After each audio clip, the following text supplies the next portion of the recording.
Is there anyone among you would like to give a good start?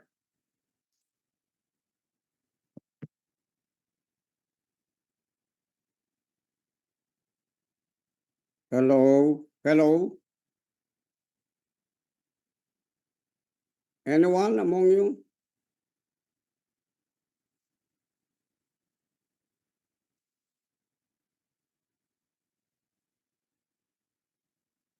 Okay, naman po natin, no? God has a design and a complete design of everything that He had in mind created for you and me and each and every one of us. He had that design in His mind and He has placed it in the knowledge of His Word because God is a God of knowledge. He is a knowledgeable God. He knows and understands things before He sets His Word in motion. Amen? Doon pa lang sa Genesis, sinabi na ng Panginoon yun.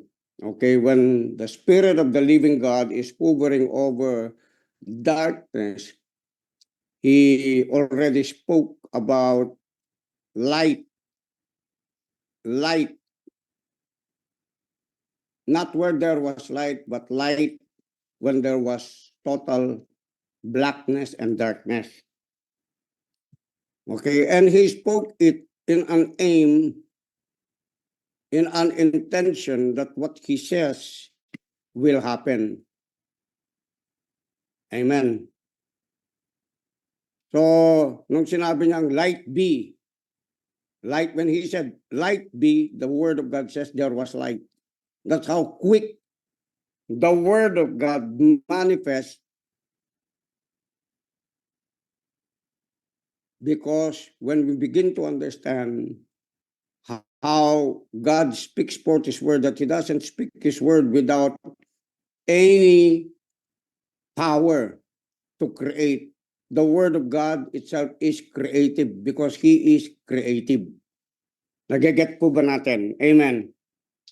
So, I know you've been hearing about this, but we're having just as simple and strengthening about what we have already heard, so that what we have heard would be realized by the things that is in our life that cannot understand quickly what God is saying to develop your faith. That's why you need to hear the word of God over and over and over and over again until it begins to quicken your spirit being, and what you're hearing would substantiate to become what we call faith. Amen po ba? Amen. Okay. So let's look at Genesis chapter 1, verse 26. Please assist me here. Ooh, glory to God. Hallelujah. Everything that God created in the earth is a byproduct of who He is. He reflects everything by His creation, most especially tayo, mga tao. Okay, tayo, mga tao. He reflects His glory through us, not through the angels, not through creation, but through us to reflect the glory of God towards creation. Are you getting me? Hello? Kasi yung iba slow eh. Ibig sabihin, yung mind natin needs to catch up with spiritual things because in the Spirit has so much speed, okay, that enables you to think at least more fast, more speedily when your spirit is totally connected with God. Your frequency with the Spirit in the Word of God in you is so intact. Kaya mabilis kang makagrasp ng mga revelation ng Panginoon. Are you getting me? Amen. So let's look at Genesis chapter. I pray that the Spirit of God will guide me to speak these things to you so that we are able to realize continually and be able to allow these things to flow forth into our soul. We need the spiritual feeding of the Word of God. God feeds your spirit. And when your spirit is fed, your spirit feeds your soul. Amen. Your spirit convinces your soul,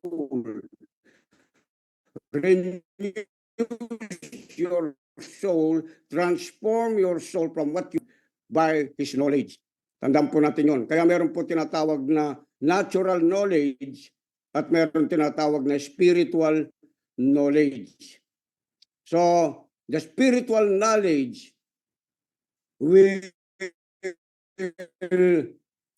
educate your mind, your soul, so that your soul will have an understanding about who God is in you as a spirit that has caused you to be born like Him, to be born anew. When you got born in the Spirit, you got born by the Spirit of God. Amen. The Spirit of God never leaves you. Remember that. So you got born already in the Spirit. Before you were living in the earth, you were existing, but you were not really truly living. Why? Because you don't have and with our lives according to the will of God, according to the Spirit of God.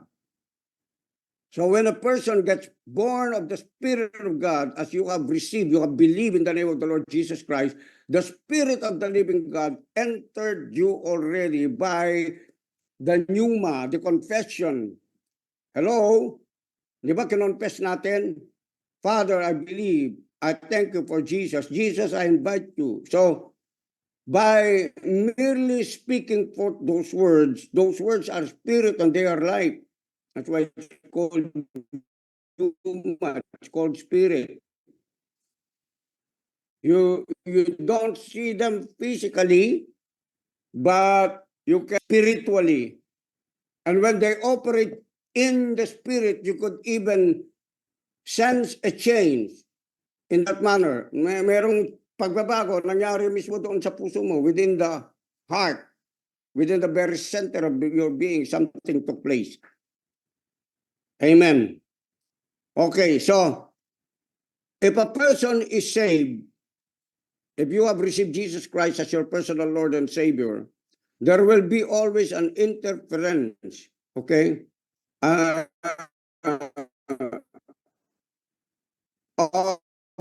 what we call the belief, natural religious traditions that you have received from. Amen. Kasi sa mundo, kahit na sa mga Kristiyano, meron po yung tinatawag na save ka.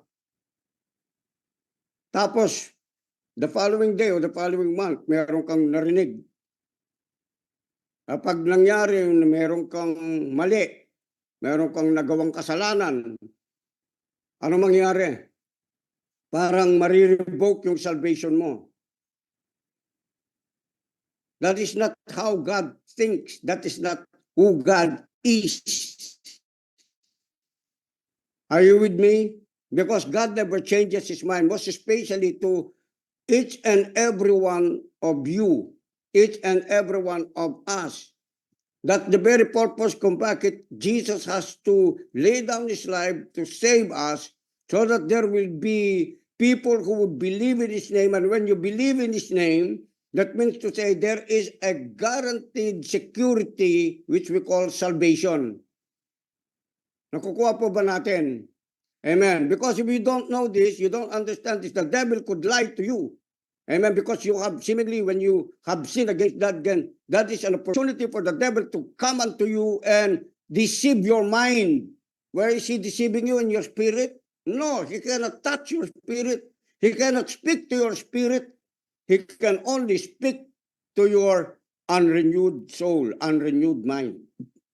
Amen. Because that is the place where he lies. That is the place where He operates His deception in your soul. At karamihan yung ginagamit niya to deceive you is to get you out into the presence of God, is to get you out of your salvation, is to get you out from the premise of where God has already placed you from the finished work of Jesus. Amen po ba? Imagine mo si God sinave ka. Just imagine God save you until He placed you into a place of security and safety. As if it's a vault. Amen? You're safe there. And then suddenly you broke a glass. Amen? Are you with me? You broke a glass, or you made a bad decision, or you made a wrong choice. And then suddenly God's going to say, no, you're not saved anymore. I'll take you out of your salvation. Stay here again. Go back to the world. Go back to the like this. No, God is not like that. Amen? Okay. Natutuwa po ba kayo sa news na ito? Hindi. Amen. Then glorify God. Thank God for it. Amen. Hallelujah. Okay, let's go back to Genesis chapter 1 verse 26. 26. Genesis 1:26. We're going to talk about image and likeness. So help me God. Help us here, Holy Spirit. Image and likeness. Okay. Genesis 1:26. No, this is not Genesis 1:26. Genesis 1:26. Not 2. No. Yan. Okay, basahin ko po, ano? Then God said, not the devil said, not a human being said, not an angel said. Okay? Let us make man and a woman, sabi niya pa mo kay TPT, in our image to be like us. Say it with me, to be like him. To be like him. Let them reign over the fish of the sea and the birds, the livestock, over the creatures that creep along the ground. Could you go to King James Version? Sabi nga na, image and likeness. So we were created. Could you Google that? We were created in the image and in the likeness of God.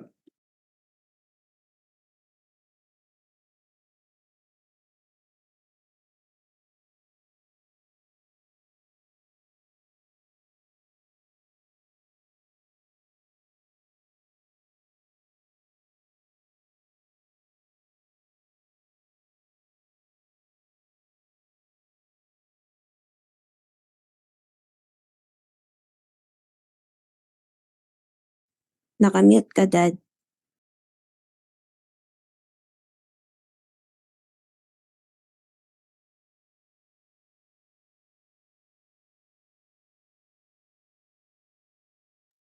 Dad, nakamute ka. Thank you. So, image image.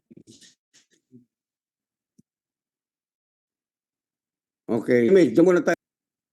Kung sino siya, kung sino ka. Tama?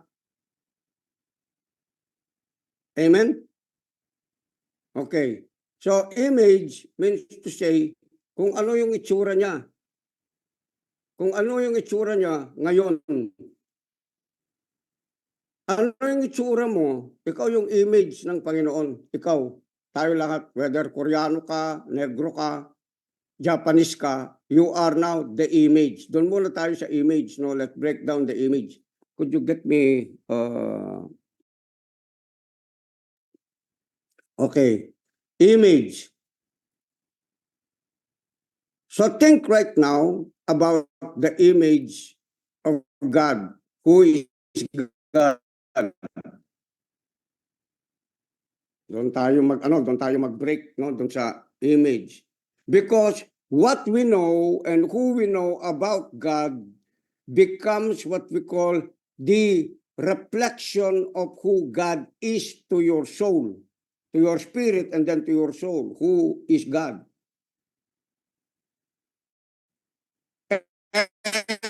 And if you know and understand already your life towards the lives of other people, are you listening?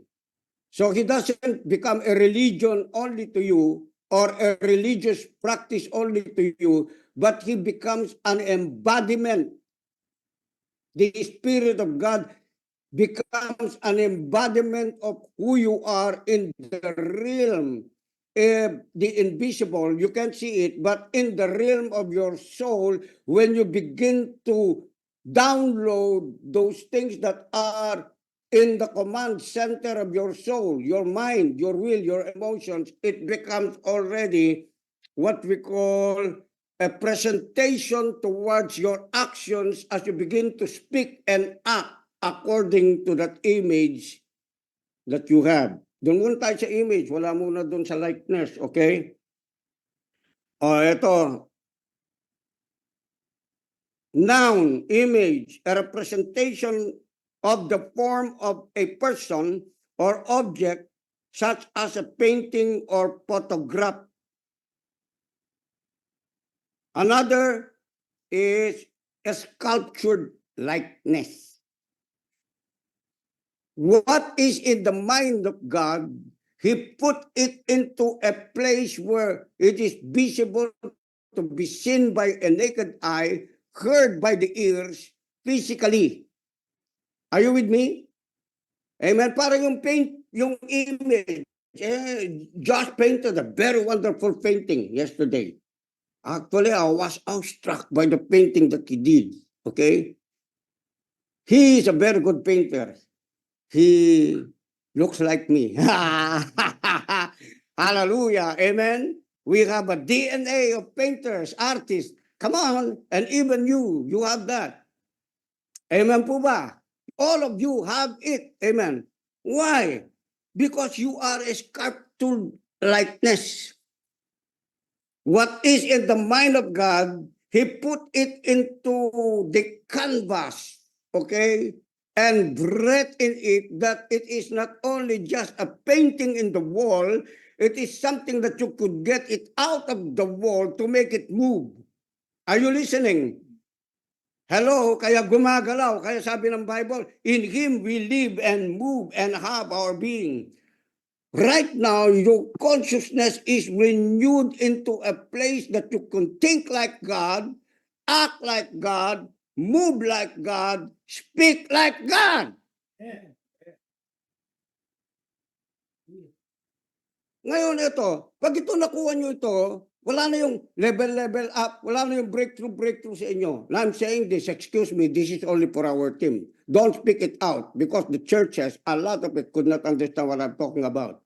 Do not speak anything that you could not yet be able to explain it to them. Are you listening to me? Hello? That's why Adam functioned accordingly to how he was created out from the womb of the Spirit of God in the likeness of his Father. Amen? Although he did not know that God was his Father because God is beginning to educate him by the Spirit. But the first thing that he did is that he gave him the authority to take control in dominion of whatever was created less than himself. Because animals and all the creation was not given to dominate Adam, but he was the one who was responsible to dominate, to name all the animals, to name all the creatures, whether they are in the earth, above the earth, or under the earth. He was the boss. Woo!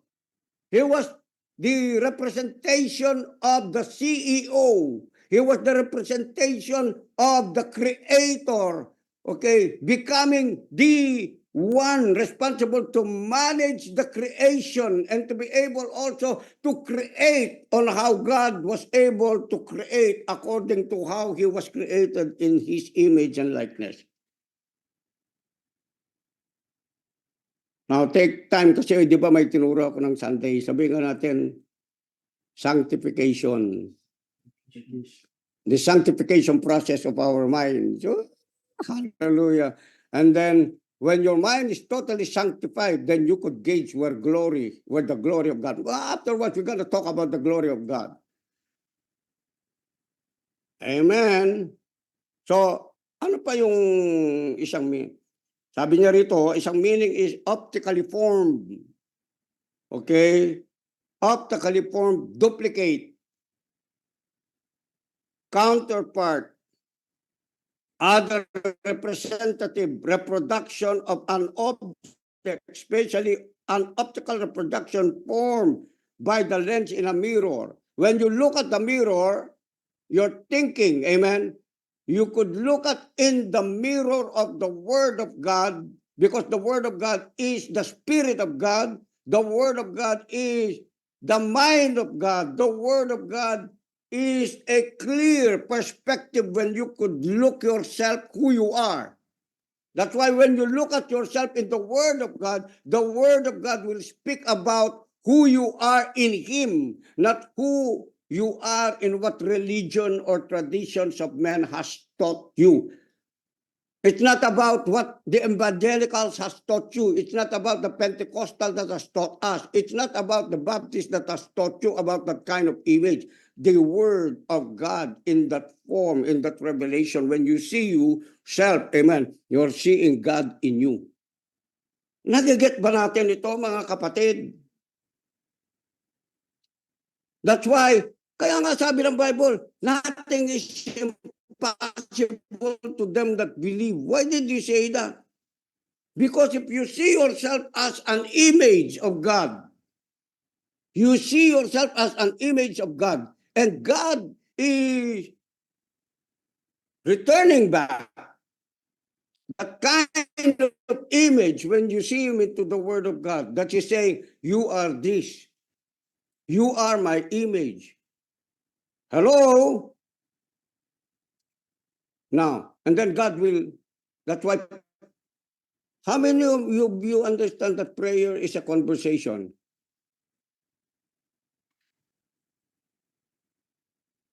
Now, prayer has something to do with knowledge. There are a lot of people that are praying without knowledge of the Word of God, without the knowledge of who they are. That's why they remain the same. They remain unrenewed, they remain untransformed. Why? Because they are talking from the premise where they are experiencing a lot of afflictions, rejection, trauma. Hello? They are not coming from a place of knowledge of the mind of God. Because when you're talking to God, when you're praying, why are you praying to God? Because you are in need. No, supposed to be, it's not that. When you're praying to God, the first thing that you should understand is that you are conversing to Him in the level of who He is.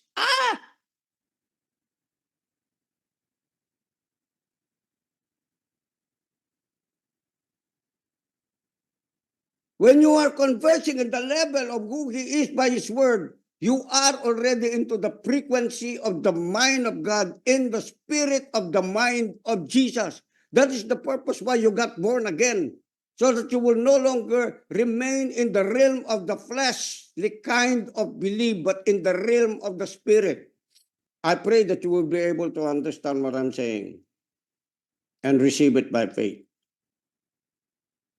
Kasi kung meron ka natanggap na teaching, pag hindi naka-align dito, yung hahatakin ka ng teaching na yun. Your relationship with God has nothing to do with goosebumps. It has nothing to do with jumping. It has nothing to do with that. Although you can express God in you with all of this kind of stuff when you praise Him and glorify Him and worship Him. Are you listening to me? I'm talking here that when you are praising, when you are praying, when you are asking, when you're worshiping God, and after that you have done it, and probably in your private or public place, when you leave that place, amen, God is still with you, walking with you. Because you are walking. Are you listening to me? When you, kasi minsan nangyari sa atin, we wait on God. Quote, where is God? God is waiting on you to move. God is waiting on you. What do we say? When you say, God, do what is God saying to you? What do you think?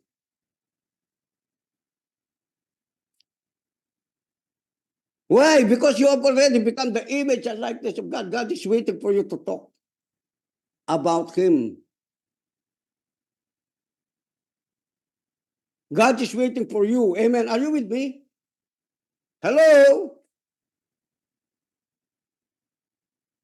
How many of you know and understand that Jesus has already come and the Holy Spirit has already come? Where? Into the world. Not only into the world, but into you who invited Him to be your Lord and Savior. Yung lahat ng ginagawa natin patungkol doon sa baptism of water, Holy Spirit baptism, is just formality. If you understand the Word of God, you got to be baptized. From there, you can start from being renewed, being sanctified. Amen. After that, you have been justified, that you no longer have no sin.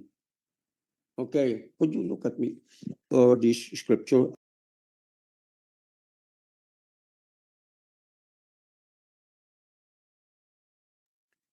Kasi ito po ako nalulungkot ako. Hindi sa nalulungkot ako na ano, no? I'm just thinking about, imagine that the evil one could easily deceive children of God.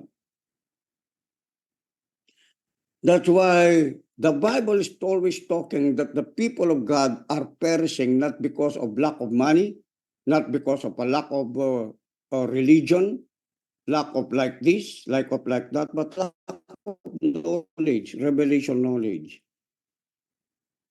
Okay. Let's look at Hebrews chapter 8, verse 12.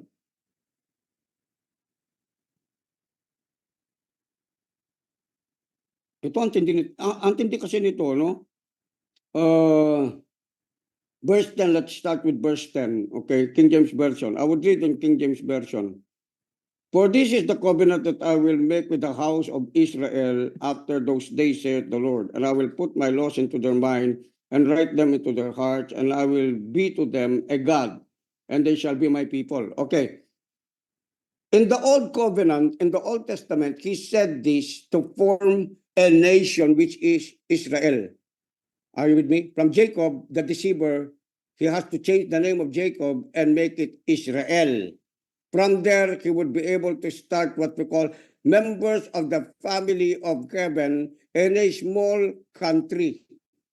Okay, in a small nation, to colonize them with His word according as He had done it to Adam by the time when Adam was created. Okay? Now, remember this thing, that wherever we read that, others are saying, it's a culture, it's just for the Jews. But we are grafted already with the Jews. We are already connected in Christ Jesus, that there are no Jewish, no Gentiles, no color, no Japanese, no Chinese, no Filipino, no Australian. If you are born of the Spirit of God in a new covenant, that's who you are now in Christ Jesus. Are you listening? Okay. So what is He saying? He's saying this. Okay. We are part of children growing up into sonship. Children, yung konti pa lang, yung alam mo, total dependence ka sa Panginoon. But when you're becoming a son, I don't know if I'll say this, if you can take this. While you are a child, listen, while you are children, your dependence is on your parents, right? Yes or no? Say it like that if you agree with me. As children, when you are growing up as sons, the Bible says, as many as were led by the Spirit of God, they are the sons of God, right? So if you're becoming a son and a mature believer, your parent, God is already depending on you.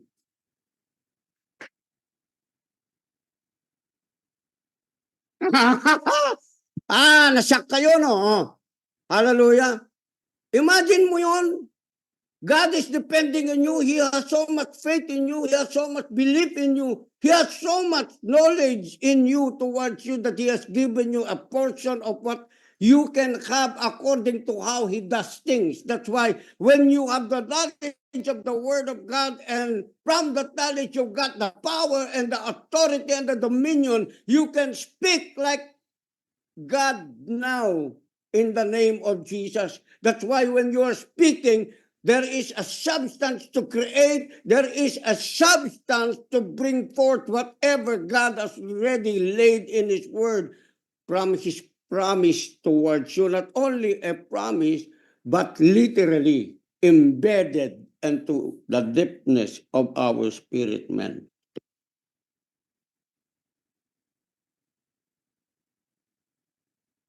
Hello? Huwag kayong mag-alala kung di pa ninyo maintindihan. Just pray in tongues. Kasi kailangan i-break natin yung ano, no, yung mga naririnig natin kasi dami nyo marinig eh. Minsan i-break natin yon. Okay? So that akyat ka uli. Are you with me? Every children of God, this is the place of your glorification. Di ba yung huli tinuro ko? Kaya nga from the flesh up to the spirit, soul, and body. Amen. Yung tinuro ko nung Sunday, amen, salvation, justification, redemption, di ba? Sanctification, and even yung consecration, di ko pa sinama doon kasi it's all part of that. And then, last, yung last? Glorification, di ba? Yung tinatawag na step by step, step by step, step by step. So that maintindihan mo, ano yung process na pinagdadaanan mo, nasaan ka na. Are you with me? Kasi a lot of Christians, marami silang pinagdadaanan, kumisan napakadilim, but understand this thing. God will always use and has even predetermined and has already foreordained and predestined where you are to what? To be conformed to the image and likeness of God. Binalik ka lang doon sa una. Kasi yun ang unang pinanggalingan ng kawalan ng tao. Tama po ba? So ibabalik ka niya uli doon sa tinatawag na image. O, wala pa tayo doon sa likeness, image muna tayo. When you begin to understand, okay, as if you are reflecting yourself now, going paranomically, okay, back to your past time travel, okay, this is who Adam is, and now you are, who is the second Adam? Christ Jesus, right? Yet he is not just a living soul. He is a spirit being, a living spirit. Spirit that has life. That's why he called you, amen. What does the Bible say? He is the light of this world, right? And then he calls you the light of this world. Tama? He is the originator, the creator of salt. He is the salt. He is a preserver of life. That's why he's called the Savior. Are you with me? And then he also told us to be the salt. So we have been saved to save people. Are you with me? We have been blessed to bless. We have been healed to heal. We have been restored to restore. Are you getting it now, my brothers? Amen. Hello? Kasi yung ibang mga Kristiyano, okay, I'm not blaming their pastors or whatever because everyone is in this process. But until we realize this thing, amen, and really realizing who you really are, you will keep ganyan ka ng ganyan, no? Sa faith mo. Tapos pag may narinig kang bagong ano, nag-iiba yung doctrine mo, nag-iiba yung isip mo. Kasi nakarinig ka ng bago, na-sensationalize, di ba? Yung laman mo, okay, nakakita ka ng ganito, nakakita ka ng ganyan. Don't be moved by that. Be moved only by the Spirit of God who is in you. Be observant. That's how you have wisdom from the Word of God. Okay. Are you getting it, my brothers?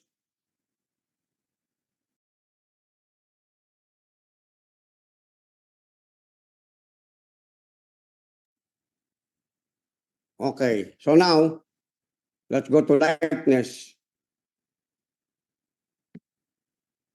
Alam niyo po ba, yung mga sinasabi ni God sa atin, kung minsan mahirap talaga i-comprehend ang natural mind mo, no? Because the Word of God says that the prince of this world has blinded the minds of the unbeliever. That means to say, if there is yet still an unbelief in our minds, okay, an unbelief, unbelief is caused by an unrenewed mind. Okay, because from the former, we always say when God is good, and then there is a promise from the Word of God, I don't believe your mind is saying, okay? But actually, it is the mind, it is the voice of the enemy, okay? Making it personal to you, I don't believe it. Why? It's too good to be true. Why? It's just because we have been working too much on our own. On diskarte, di ba? On intelligence, pagsusumikap, hanap buhay, kukuha po pa natin. Amen? Kaya ang nangyari, doon tayo nakadepende doon sa diskarte natin. Kaya nga ang Bible, sabi niya, napakarami yung plano mo. Okay, many are the plans of a man, but, sabi ng Bible, the purposes of God shall prevail. Wala namang masamang magplano. Tama po ba? Pero minsan, kapag nawala ka doon sa plano, meron kang Google, spiritual Google. Nakuha po ba natin? Amen. And it's very accurate. And then at times, you don't even have to figure out how you're going to get out of it. You just have to trust God. Why? Because it is predetermined. It is already predestined. It is foreordained. For God is bringing you into some kind of an experience that will work out good for you. Why? Ang panatilihin mo lang, love relationship mo sa Diyos. Kasi bakit? Romans 8 is for a love relationship. It is for an intimacy. Nothing good is going to happen to a person who doesn't love God when God already loved us first. Are you listening to me? Ah? Hallelujah. Amen. Because if you love God, your frequency of the voice of God is so strong that even in the midst of crowd and even in the midst of noisy place, you could hear the voice of God speaking to you. When the voice of God says, get out of that. Look, get out of that. Hello? Why? Di ba if you love someone,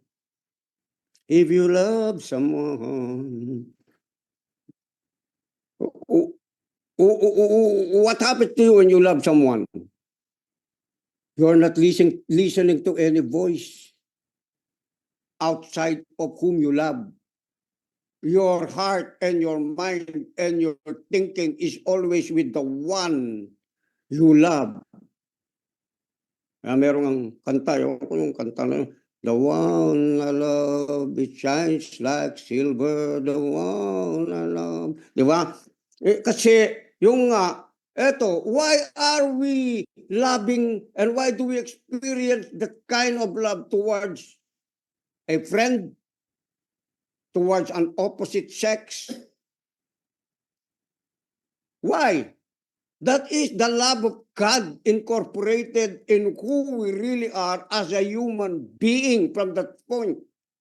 But that is not only from a human standpoint. Once you are already in God, it becomes and it comes up into a higher place where it is called divine love.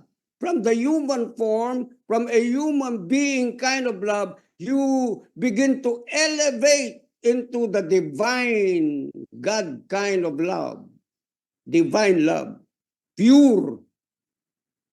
Are you listening to me? That's why you're willing to take the risk. You're willing to take the responsibility. You're willing to work hard. You're willing to do this for the opposite sex. Why? Because that is what we call the likeness of God, reflection of God loving you. You have to show it to someone. Amen. At ang love, listen to me, huwag ka nang mag-pray ng Lord. Sana ibigin ko si ganito, ibigin ko sa ganyan, sa ginagawa niya. Ito nga, napakasimple kasi, analyze it. Love is not expressed when all people are loving you. Love is expressed and you have to express it. And when it's really true love, you love the person at their baddest.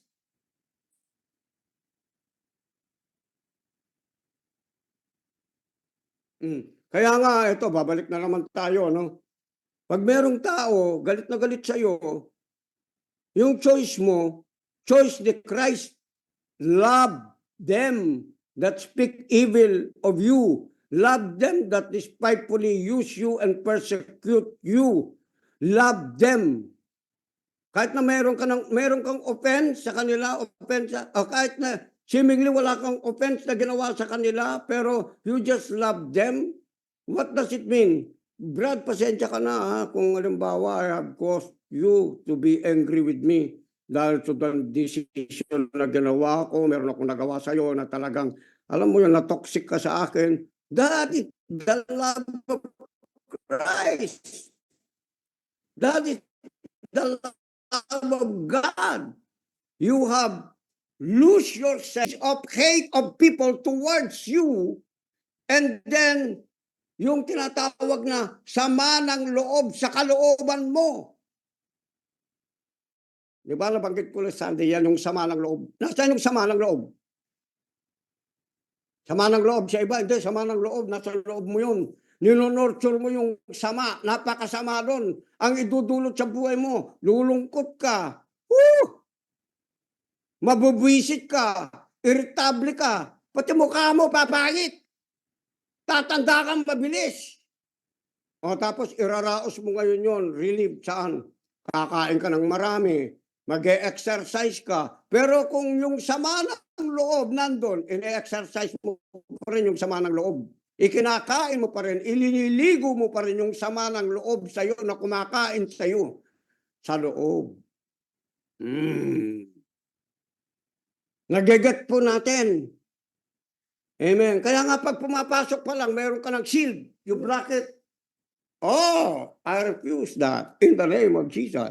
I refuse to think evil. I forgive at once. I love that person. Oh, I love that person so much. Mamaya alam mo kung ano yung bitter, biglang tatamis para nagiging honey.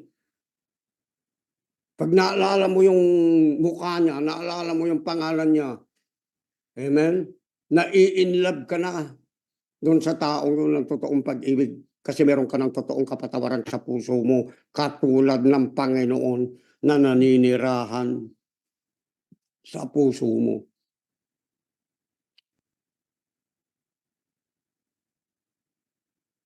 Can you take this? Amen? Are you into it? Sabi mo, I'm into it. Say it, I'm into it. When God said, listen, love your enemies. When He said, ano mo yung sinabi niya, love your enemies? Meron ba doon sa Bible? Meron, no? Love your enemies, no? I obey Him at once. What do I do? Di ba sabi niya, love your enemies, do good to them, di ba? Love your neighbor as yourself, di ba? O pag sinabi niyang love your enemies, I'm loving myself. Why? Because my enemy is no longer any other person. My enemy is just myself.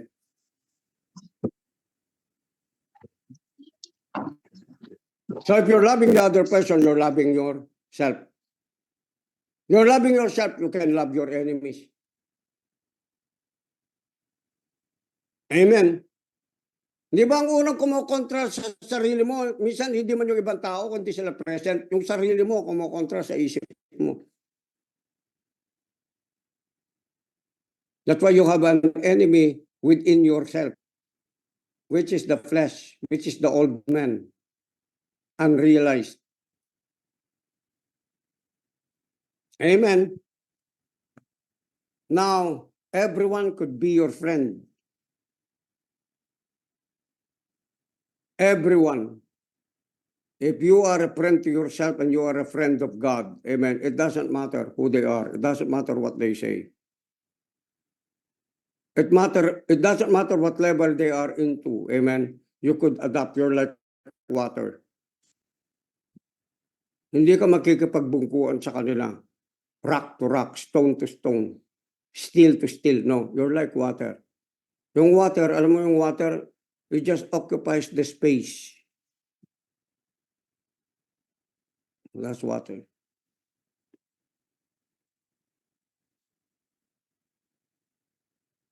Okay, let's go to likeness. Likeness.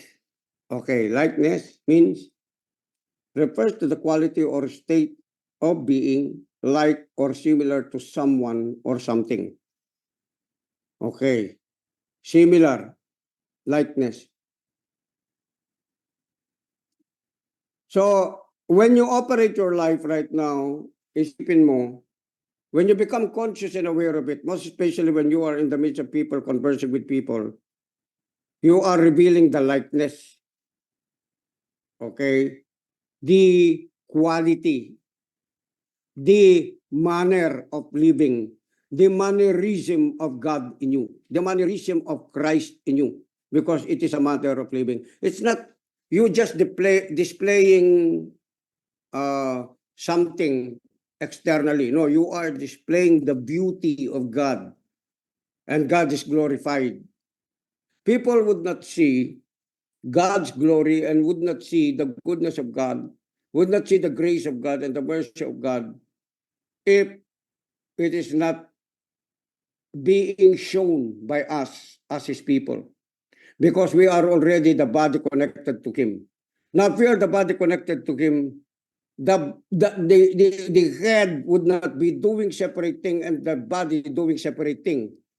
When I woke up early in the morning, when my mind said, stand up, my body followed.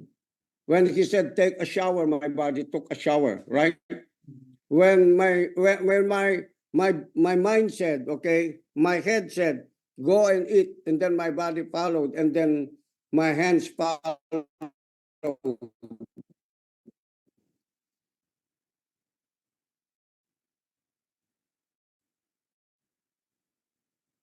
Are you listening now? That is what powerful. It's just because the glory of God, everything that is happening is for the glorification of the God in us through us.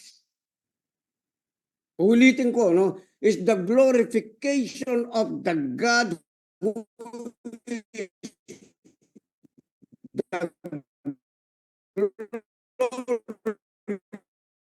the one through us in the will of God, not ready in the realm of the spirit, but in the realm of a bodily form, incarnated in the flesh like you and me. Just like as the word incarnated in the bodily form, human form of Jesus.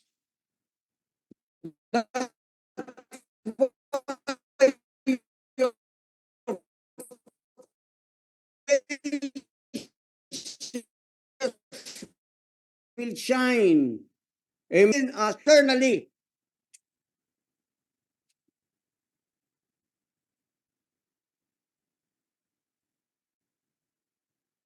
Okay. Likeness refers to the quality, image and likeness. What kind of quality man you are? Ooh, hallelujah. A quality of God. God kind of quality. Mankind, humankind, God kind. Ah, hallelujah. Are you with me? Amen. Alam nyo, matindi itong dominion na ito. Alam mo yung dominion yung, pag alam mo ito, ang lakas ng tama mo. At hindi lang yun. Malakas yung tama mo, pero you're a very humble person. You don't go picking and poking people in their eyes. No, you're not doing that. You're just standing there, you're becoming a witness of the manifest presence of God. What you're doing is you're manifesting Christ in you that is able to destroy anything that is enslaving people by your mere presence. That's why other people could not stand you eh. Ako napansin ko ito, pagka nasa kalagitnaan ako, hindi naman ako nagsasalita. Pero when they begin to introduce someone to me, they just, parang, no, that's God, that's not me anymore, but God in me. So listen to me, my brother. If God is in you, in the spirit, He occupies everything who you are. He occupies your kidney, He occupies your liver, He occupies your brain, He occupies your eyes, He occupies your ears. He occupies everything because your body is part of the head and the head is part of your body. There is no separation from that. Think about it. Think about it. I neglected something. Where am I here? From the things that I have asked you for. Okay, let's go back to this afterwards, okay? Hallelujah. Okay, now, a state of being like or similar to someone or something. It can denote a resemblance. Sabihin mo nga, resemblance. Wherever you are, you resemble Christ. Wherever you are, you resemble the work of the Holy Spirit or the person of the Holy Ghost. What is the person of the Holy Ghost, my brothers and sisters? Teacher, peace, counselor, standby. Amen. You resemble him. That's why in the midst of chaos, don't panic. Resemble the peace of God which passes all understanding in the midst of people. You speak a word. Pag napapanik sila, o kaya nagne-nervous sila, nagwo-worry sila, you speak a word of peace. Because you are a bringer of peace. It's part of your armor. You have been shod with the preparation of the gospel of peace, that wherever you go, you are a bringer of peace. When there is trouble in our communities, where there are human trafficking, drug trafficking, even in the highways, when there is road rage, what do you do? You speak peace. I speak the peace of God which passes all understanding. And the word that you've spoken, just like as God create. Sabi ko nga, di ba, umaasa na si God sa atin. Ikaw na mag-speak. Wag mo na akong kasi I've spoken na, I've shown you how the power of my word is. And my word is already in you. So you need to speak. Where there is poverty, you need to speak prosperity. Amen. Kasi you have to love what God loves. Love what God has. You have to love God what God owns and whom God owns. Because if you don't, you will be depriving of yourself of all of this kind of qualities that God has for each and every one of us, every one of you. And it has nothing to do with your faithfulness. There are faithful people who are still poor until now, who are still ignorant until now, like the prodigal son in that time, in that matter. Di ba yung isa, rename niya yung sa kanya, he knew what belongs to him. Are you with me? He knew his inheritance. And let's say he was not really polite. He was rude when doing that. But at least there is a lesson there. What is it that he was able to take what is his? He understood that what is of the Father, what owns the Father, and who the Father belongs to him. The other one became faithful in working every day. Are you with me? But he became jealous when the other brother went back to the father's house to be celebrated. That means to say he was not celebrating while he was working. He was in agony, in jealousy. He was sacrificing himself just for the sake of being faithful. But still, he didn't have anything, even to have a party. He didn't have a party when the father says, "You're all, it's all with you. All what is mine is yours. but you didn't probably do what was supposed to be doing. You were picking on other people. Lagi mong pinapansin yung ibang tao. Bakit sila nagse-celebrate? Bakit ganito? Bakit ganyan? Dapat hindi na natin ginagawa. They want to celebrate, mind you. Are you listening to me? Tandaan po natin to, wala tayong pakialam doon sa mga ibang tao. Kumisan, masyado tayong makatao. Iniisip natin yung iniisip ng ibang tao. Now, live your faith. Are you with me? You know what? Kung iniisip ko lang yung iniisip ng tao sa akin, baka yumaman ako, tapos yung mga tao, alam mo yun, isipin nila, pag pinagnanakawan ko yung mga anak ng Diyos, nagdidemand ako ng pera, nagdidemand ako ng ganito. Hindi na po ako magpa-prosper. Hindi na rin ako magtuturo. Andiyan po ba kayo? Hindi na rin kayo magpa-prosper kasi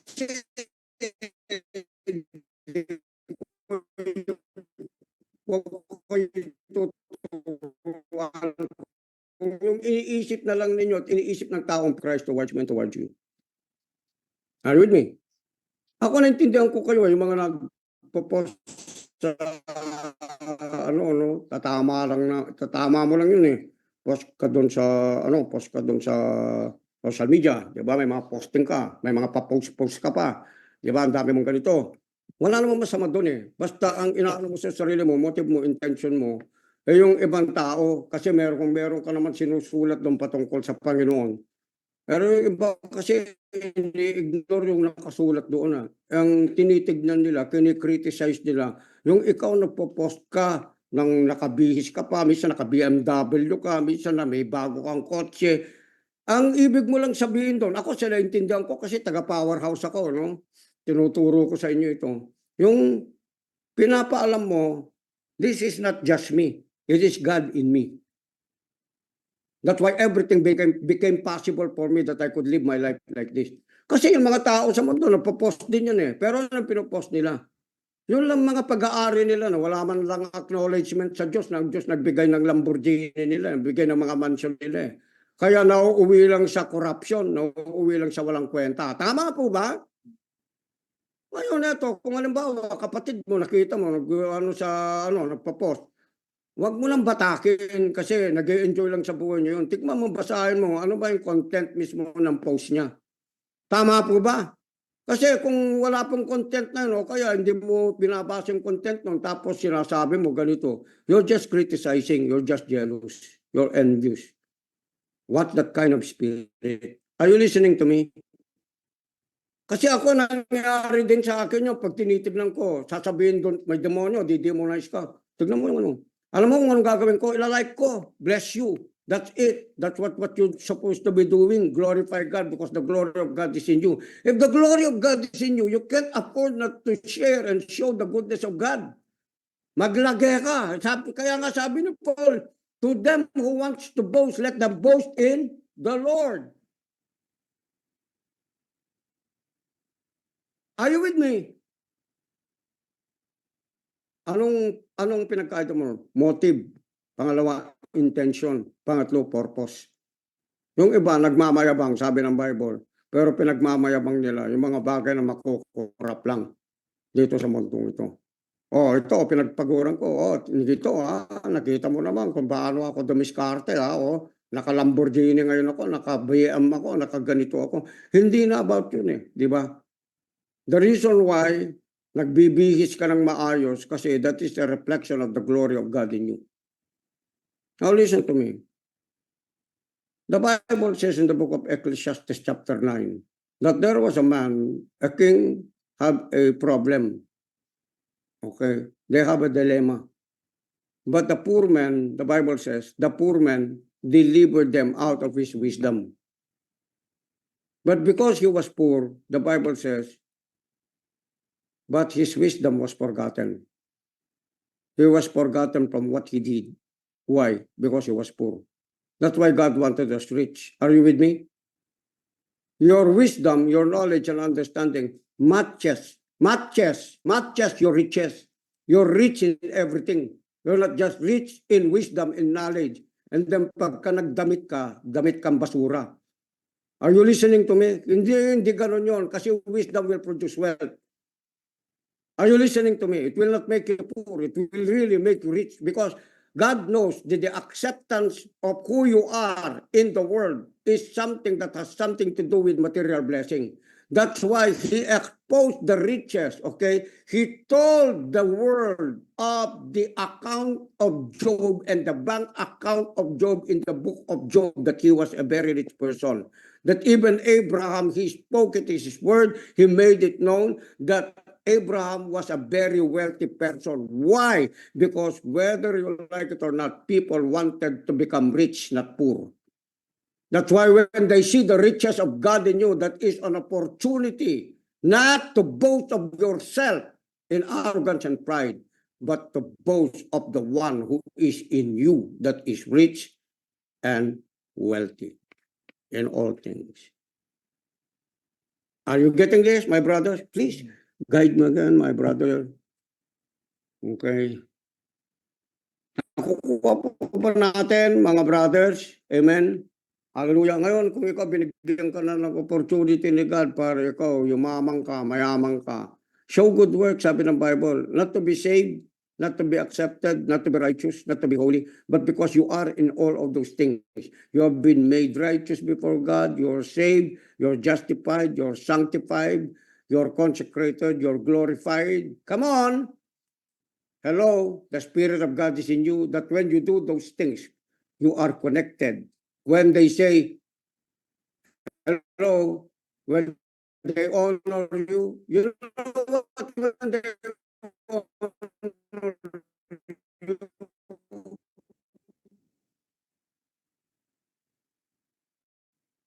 they're glorifying God.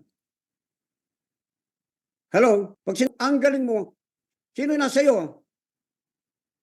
Si God, di ba? Napasobra lang tayo kung minsan, napasobra tayong pa-religious, di ba? Where did we learn that? Religiosity.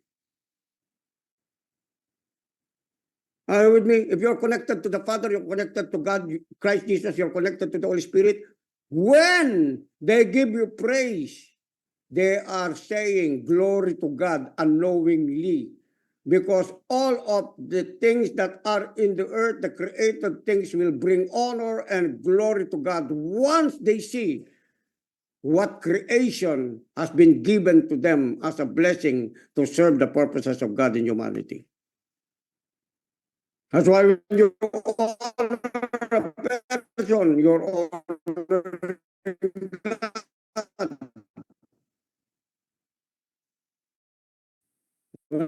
When you're honoring your parents, you're honoring Christ.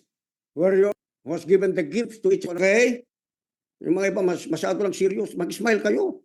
Eh, nausitang masyadong serious. Bala mo, serious kang serious sa bala mo. Ting kampane, bala mo itatang, o tatang mali.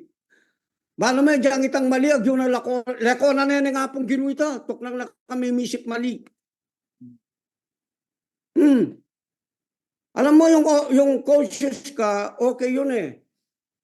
Cautious ka para mag-yield ka na. Caution, di ba? Sa highway, caution, sabi niya, yield. Di ba? Tama? Pero kung overly cautious ka, fear na yon. Fear na yon. If you're overly cautious, hindi pa man nangyayari, ay, pota, baka ganito, solid on my DY.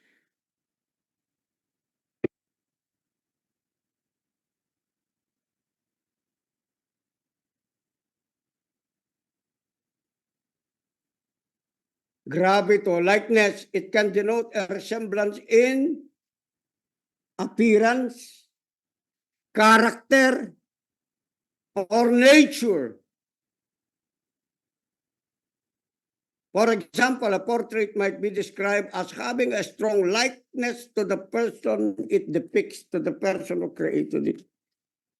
That's why when you see a painting, pinuri mo yung painting. Sinong pinuri mo? Yung taong nag-paint. Nakakita ka ng gitara. Andun yung gitara. Ang ganda naman ng pagkagawa ng gitara ito. Sinong napuri? Yung gumawa ng gitara. Nakarinig ka ng music. Halimbawa, narinig mo si Si Donito, guitarist. Asan ba yun? Yung, hindi ko nakikita yata. Mukhang absent. Ayan. here. Nakarinig ka ng masarap na tugtog. Hindi yung gitara. Yung tumutugtog dun sa gitara. Kasi kahit may gitara, kung walang tumutugtog, walang music na lalabas dun sa gitara. Get po natin.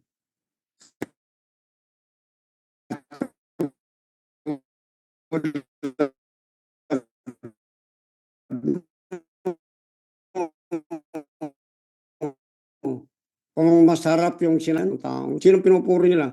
Si God, kasi siya lang ang pinakamatindi. Tama ba? Get nyo ba? Nakita nila ang ayos namang manamit noon. Parang kung si God. Tama? Huwag kang mag-dress. Anyway, nasa akin naman ang Panginoon. Maganda kayo, mukha akong basaan. Sino mapupuri nun? Si God. Na hindi ko sinasabing si God, hindi siya gumagawa ng minsan pinakaintulutan ng ganon dahil may purpose siya, no? May intention siya. Yung mga matataas ng kalooban, okay, kinokorek ng Diyos kapag nagpapadala siya ng mga ganon na tao. That even himself as a poor person. Kaya kapag ikaw anak ka ng Diyos, amen, iti-test ni God yung tinatawag na generosity mo. Okay? Kung minsan magpapadala siya ng mga poor na tao sa iyo, anong gagawin mo? Amen po ba? Okay? Are we done? 8:13. Okay, I think we're done. I'm in for this moment, okay, pero hindi pa tayo, marami pa ito bukas, no? So we'll see you for the whole week. My brothers, rejoice because you are a representation of the glory of God. Amen. You are a representation of the Father. You are a representation of Jesus and the work of the Holy Spirit embodying us as His body. So let us continually love one another. Yung mga iba, wala. Invite. Amen po ba? Okay. God bless po sa inyong lahat. And I know the Lord is doing great and marvelous things over your life. God bless you all. Thank you, Bishop. Thank you, Bishop.